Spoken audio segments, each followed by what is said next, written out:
छत्रपती संभाजीनगरमधील भाजप नेत्यांकडून आमच्यावर सातत्याने टीका केली जात आहे। मात्र आम्ही सध्या शांत भूमिका घेतली आहे। एकदा मुख्यमंत्री देवेंद्र फडणवीस यांच्याशी चर्चा झाली की योग्य वेळी प्रत्युत्तर दिले जाईल, असे स्पष्ट मत पालकमंत्री संजय शिरसाट यांनी व्यक्त केले आहे। महायुतीमध्ये आपण असल्यामुळे टीका करू नका आणि त्या आदेशाचं आम्ही पालन करतो। पण संभाजीनगरमध्ये वारंवार भाजपचे काही नेते, स्थानिक नेते हे ज्या पद्धतीने टीका करतायत त्या टीकेचं उत्तर आम्ही देऊ शकतो। एकदा का आम्हाला देवेंद्र फडणवीस साहेबांशी बोलणं झालं तर मग आम्ही याची सगळ्या प्रश्नाची उत्तर यांना निश्चित देऊ। भाजपला ही भीती वाटत नाही पण टीका करताना? त्यांना भीती काय वाटत? त्यांच्या झालेल्या चुका आहेत त्या। स्वतः चुका करायची आणि दुसरं लोटायचं ही त्यांची सवय आहे। मी त्यातली नाही असं सांगण्याचा त्यांचा तो प्रयत्न असतो। समोर बसा ना, माझ्या समोर बसा, युती कशी तुटली, तुम्ही काय केलं हे मी सांगतो ना। परंतु लोकांमध्ये संभ्रम निर्माण करणं आणि तसं भाजपमध्ये सर्व आलबेल चालू आहे आणि आमच्याकडेच काहीतरी गोंधळ आहे हा दाखवण्याचा त्यांचा प्रयत्न असतो।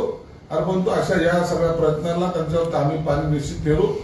जिल्हा परिषदमध्ये आम्हाला चांगलं घवघवीत यश मिळेल एवढं मात्र निश्चित आहे। जिल्हा परिषद युती आहे का नाही तुमची?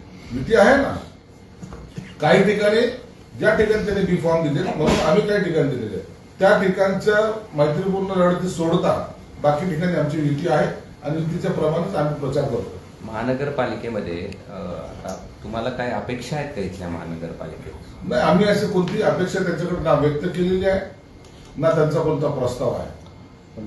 म्हणून यावर जर काही निर्णय घ्यायचा हे अंडरस्टँडिंगचा विषय असतो।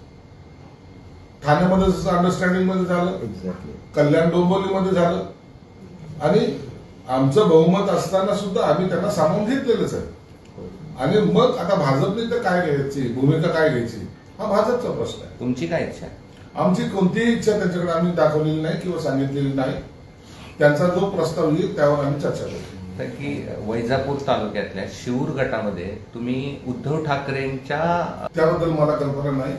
अजितदादा विलिनीकरणासंदर्भात चर्चा करत असते तर भाजपशी बोलले असते असं देवेंद्र फडणवीस म्हणाले आणि त्यांनी शरद पवारांचा दावा फोडलाय। सध्याच्या परिस्थितीत कोणतेही राजकारण करायचं नाही असं फडणवीस म्हणाले।